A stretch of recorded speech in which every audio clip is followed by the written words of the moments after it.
friends, my apologies. I did promise a 6-look video using Viseart's Viz Pro Sireneuse, but my eyes right now can only handle 4. I hope you understand. I have a review video up swatching the palette as well as demoing 2 looks, and I have a short using Sireneuse. That's like 1 complete look, so you're getting maybe 5 in all. I can't count. I'm sorry. My brain is melting. But I thought I would come on here and at least do 2 more or 4 more looks. 1, 2, 3, 4, because I can handle that for now. The sun is still out. We got good lighting. So let's hop right into it. If you don't have Sireneuse yet, well, you might consider just looking at it, maybe. If you have it and you are stumped, you are unsure of how to approach, how to navigate, well, I hope this video will help. Let me get my brushes. So here's the thing. Sireneuse is fantastic for one and done moments and to quickly cover what those eyeshadows are. For instance, any of these metallics or duochromes rather, you can slap on the entire lid and then use the mattes to finesse the edges. And if I were to dive straight in, and hopefully I will not replicate what I've already demonstrated on my first video. Let's see here. I think I didn't go in with this shade all over the eye yet. So let's go in with like this taupe type of a thing. And I do have, or did I prime my lids? Let me prime my lids. I'm using Pat's, that's not it. I've been using Pat's primer, which is not the same as her Intensify wand, right? This is not going to make harder to adhere textures stick to the lid. This is more to help like mattes blend better, to help with longevity. And I do enjoy the texture of Pat's primer. It doesn't interfere with shadows, and I do think it helps the blend.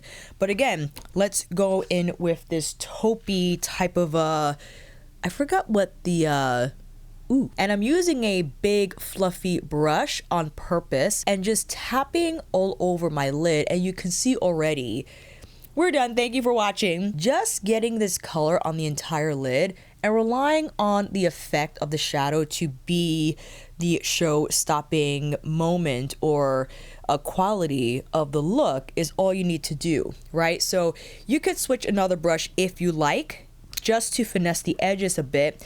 And I'm choosing a small blender brush, running the brush along the edges softly here, just so they can diffuse and not appear as rough on the skin, right? And then you could wing it out a little bit just to create like that gradient effect.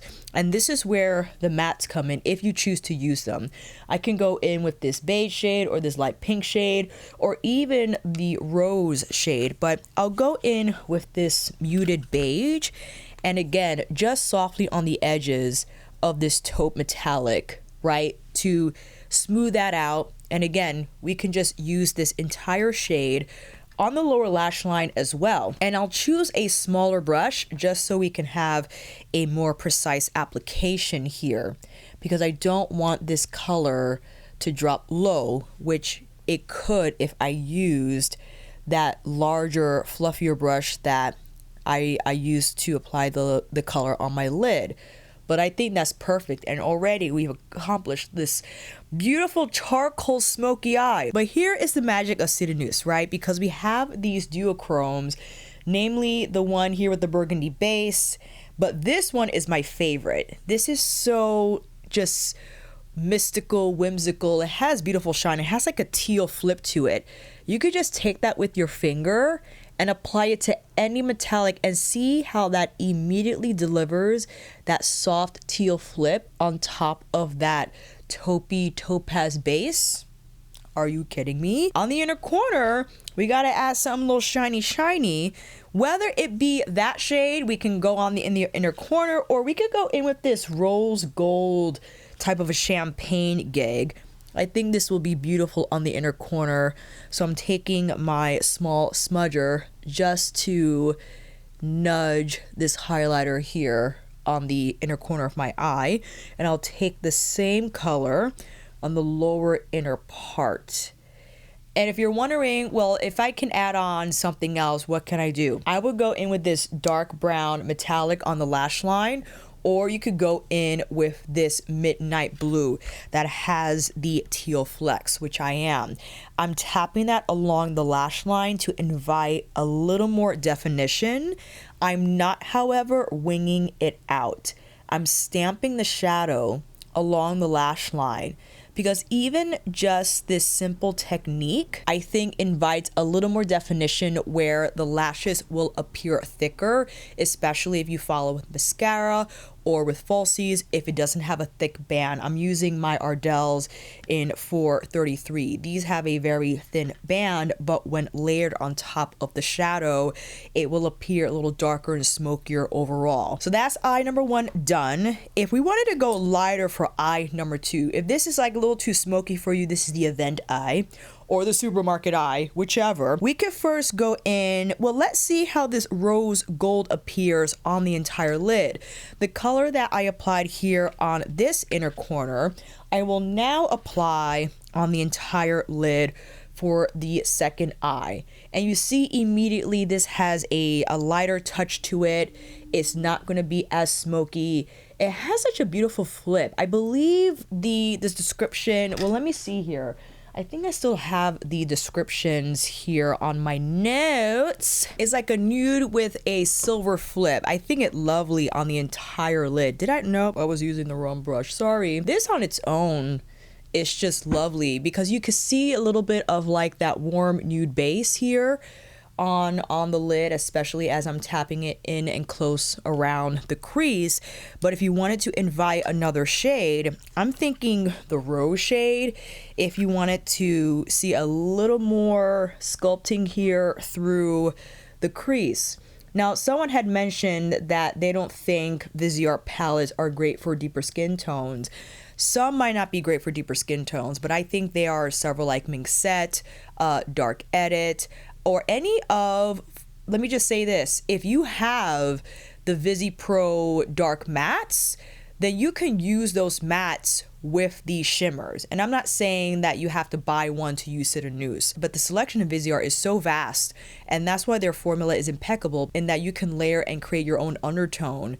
That's how incredible these mattes are, where they don't turn muddy when you start cocktailing. Because yes, these lighter beige shades probably will show up a little ashier on deeper skin tones, but the metallics and the duochromes though, I think you can wear successfully, especially because you have these here that I think will show up smoky on the skin. Now for the more medium shades, yes, you probably have to dip out and mix and match. And if you don't know, Viseart shadows are magnetized, and you have the grooves here throughout the palette frame for easy popping out and inserting. But if you wanted a little bit of smoke, I would go in with this shade. This is like a grayish grape, which I adore. I love this shade. It just provides that soft haze effect without it appearing too smoky. Or you could go along the lash line with this color or even the midnight. But this is kind of what we're dealing with for a softer look from Sireneuse. I wanted to show how it would appear if we were to take this dark browns metallic, which is not going to have the same sparkle effect as this one here. It's going to be a little more of a burnished sheen. But if we just take that color here on the lash line in a similar fashion as we demonstrated with that midnight shadow on our first eye, again, you can achieve a little more smoke here. And if you choose to, you can wing it out for like that cat light effect. And I would definitely use a brush that helps you achieve this shape with ease, right? Sonia smudgers are just goated for this reason, or for this purpose, I should say. And I'm making sure I'm getting enough shadow here on the inner corner of my lid so it can appear cohesive. So that's a great everyday kind of like low glam eye. And again, you could go in with the smokier gray on the outer lid if you choose to. I'm going to keep it like this and actually apply, just so you can see how versatile this is. Well, I was going to go in with the duochrome on the inner corner because I think that teal flip will look lovely there. But now I'm looking at this more like lavender, I guess you would classify this as like a lilac Isn't that beautiful?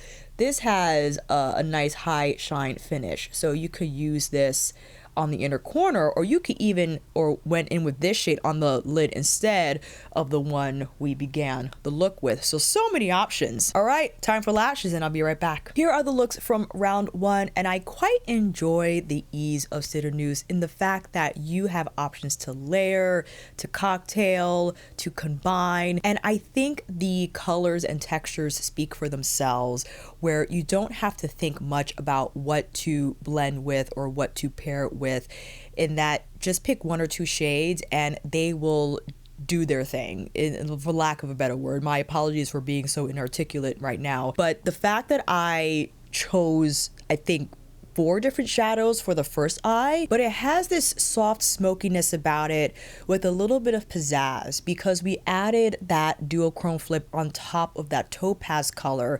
And I recall during my Sireneuse short that I took this bronzy brown, this dark metallic brown, and I followed with this duochrome shade, and it had an incredible flip to it. So that is something you can do if you're unsure or don't want to wear the duochrome solo because you're not quite there yet. You can softly layer the duochromes in a lightweight fashion on top of the more one-noted metallics and still get that flip and it not be in your face. And I just adore this eye. But I love the lower key eye, the fact that we were able to achieve this cat eye wing with an eyeshadow and Triton. I'm looking at Triton. Triton is just gorgeous. To have this silver flip on the lid, you can't go wrong. It's a fantastic eye to have, even for glam moments, but a little bit softer, right? And even, I would argue, you could take out the wing and just stamp that bronzy color along the lash line again for a little bit of definition there. So we are done with round one. Can't wait to start the next. And with that said, I'll see you back here in a minute with bare lids. I have to go in with this Grayish Grape because it's one of my most favorite shades out of the entire palette. Because before, I think I used the rose brown, or excuse me, the rose shade to begin the smoky look. But I think I'll go in with the softer beige, which I had mentioned in my original video, doesn't actually do much. You don't see it here through my crease, but what it does is serves as a softer canvas to help the gray blend out smoother, which you kind of don't need given that these are Viseart mattes and they just do battle by themselves, but a little extra help, you know, doesn't hurt. So with that said, I'm going to dip into the grayish matte now on top of that softer beige matte and simply tap here on the outer lid. And again, you don't have to over manipulate. There's no need to swirl and twirl, although you most certainly can. Just look at that. You see what I'm talking about? The color to me is just gorgeous, and I feel one of the more nuanced, smokier offerings from Viseart, because it has that violet in there, or rather that grape, I should say, more accurately. But because it's muted, it almost appears like a charcoal grape, which I just love. And I'll take that same shade, carry it here on the lower outer. I'll start with the quarter in. I'll bring it in farther if I feel like I need to, but we could stop there. And for the lid, I would love to go in with this more silvery shade here. This is just gorgeous. So I'll grab that with my larger shader here. This is specifically my Bobo Tuckahoe collab brush from her Nebula collection. And I'm tapping that on the lid, pretty much the majority of it here. And I'll go back in with the grape matte just to ensure that this portion of the eye doesn't appear disjointed. I couldn't find the right word. So I'm just softly sweeping that matte over the edges and ensuring that looks like a smoother transition. And I'm taking the beige shade here that we began the look with, and sweeping that through the arc so we could just clean up the edges of that metallic application. Definitely would love to go in with this duochrome as a highlighter because I just love this teal flip, right? I think it adds a unique effect to the look, especially if you were unsure of where to place these duochromes. You didn't want to apply it on the lid and you're like, I don't know if it's going to be a highlighter. Definitely highlight. You have to do it because it's teal, but it doesn't look so literal teal that it throws off the entire look, right? I think it more than suitable to be used as a highlight shade. And I'm actually pulling it here on the lower inner part of the eye, which then leads me to add a little bit more of that grape matte, right? Because initially I was unsure of how far I wanted to carry it to take it, but I think that's good to go. And I'll actually use a smaller brush here. Well, I guess not that smaller, much smaller I should say, but I'm sweeping the duochrome over the grape. Yeah? Ooh, we like that. Eye number 2, let's see here. I'm trying to not repeat what I done before, but I kind of want to go in with this midnight because I know it can appear intimidating, but I have to see it in action. I don't want to necessarily see it in action all over the lid, but I do want to see it maybe as more of like an outer corner smoke moment. But I'm trying to I want to make this as like accessible as possible and not super intimidating, you know what I mean? You know what I'm actually going to do? I know we already saw the grape in action, but I think I want to use this matte as like the first matte in the crease. So I'm not starting on the outer lid. I'm starting on the arc, right? Starting here, because now maybe as like a setup for the navy or the midnight blue, I should say, I think that'll be an interesting combination because you see how it takes on a different characteristic when applied in this way versus when I apply it heavier on the outer lid. When you diffuse the color, it appears softer, right? And I think you could just whip this on the entire lid and just call it a day. But I'm making sure I'm applying it mostly on and through the crease. I'm going to stop there because now we'll follow up with the midnight blue. We already have that grape shade on and through the crease. This time I'll apply that midnight concentrated on the outer lid, because this is one of the more smokier combinations you can pull from Sireneuse for sure. But having that, having that grape first on is going to help finesse the midnight color. And you see how I'm just tapping and relying on the tapping motion to diffuse the shadow. You don't have to do much, okay? This is where we're stopping. I'm going back in with my first brush with very light pressure, right? You don't want to over manipulate the shadow as you don't want to leave any splotchiness or unevenness behind. We're just gently finessing the edges so that it can kind of flow carefully through the crease and on the lid. So that looks, whoa. Taking that midnight now for sure down, right? Because I want to make sure that this looks cohesive, it looks together, right? And I'll take my shoulder brush. Because of how it's designed, it has a wispy feel to the skin and will further diffuse the shadow in a soft way where it will just gently soften the edges here, right? Oh, that's nice. And on the lid, what should we do on the lid? Okay, we already did the shade on the inner corner, this shade on the lid. We already saw this duochrome in action in the original video, right? And maybe we could go in with this duochrome on the lid. I know I haven't been giving this one, no, I gave it love. I applied it all over my lid on the first video, and then I applied it on top of this metallic. So I think it's had its moments, you know what I mean? But I hate when this happens. Like, I just want to do everything. I think it'll be beautiful to do the rose gold, actually. I'm saying rose gold. I think it's more like a... Well, let me see here. Can I read from here on my computer what the color description is? Is a champagne rose with a metallic finish. So let's try that, because I think that shade up against the midnight blue and the grayish. Watch out. Tappity tap tap. Here we go. Ooh.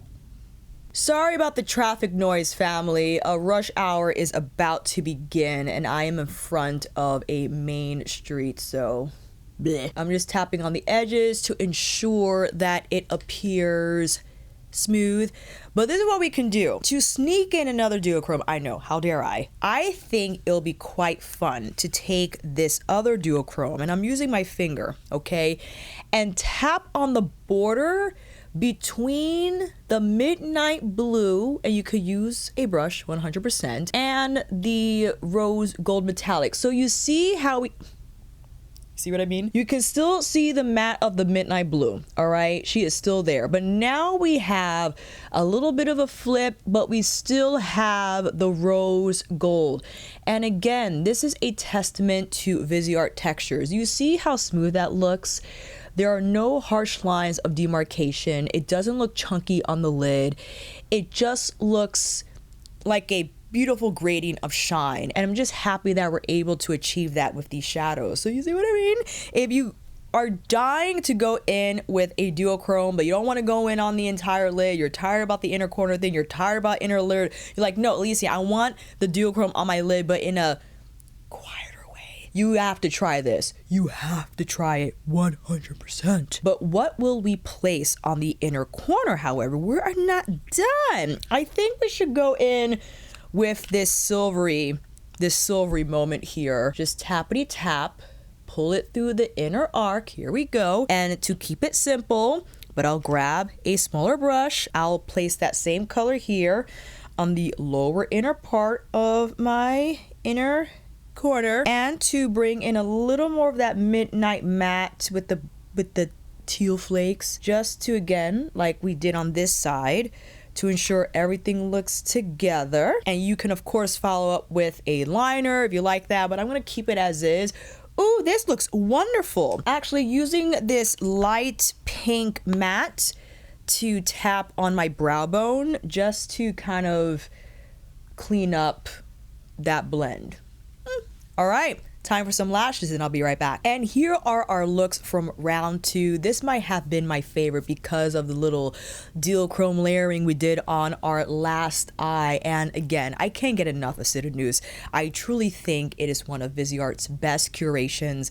The fact that they were able to capture the inspiration behind ocean folklore and everything tied to the tales of the deep sea, I think Sireneuse delivers beautifully. But not only that, not only in regards to the concept, to the inspiration, but the ease of use. The fact that these looks, the shine and impact that they have, but I felt they were fairly easy to achieve because, again, it is a testament to Viseart's impeccable formula in both their mattes, their shimmers, their duochromes, their metallics. My apologies for not properly outlining, classifying all of them because there are several within the Viseart brand. But just from using this palette again, I think it's sensational. It's definitely more on the icier side, but because you have those smokier tones there, it doesn't look so icy that it looks oddly too bright, right? I think there are enough neutral moments in here to anchor the more colorful ones. But again, I gushed over this palette in my original video, and I just wanted to hop back on to showcase more looks and more inspo, especially if you haven't and you haven't used it yet. You have to use it right now. But let me know, friends, if you have Sireneuse, if you're planning on buying it, or let me know what your dupes are. If you found that you have dupes in your collection that resemble Sireneuse, I will love to know them down below. And if you made it this far, make sure you like this video, consider subscribing because I would love to see you again. Make sure you hit that notification bell so you are alerted immediately for when an upload drops. I will see you down in those comments, and I will see you on here next time.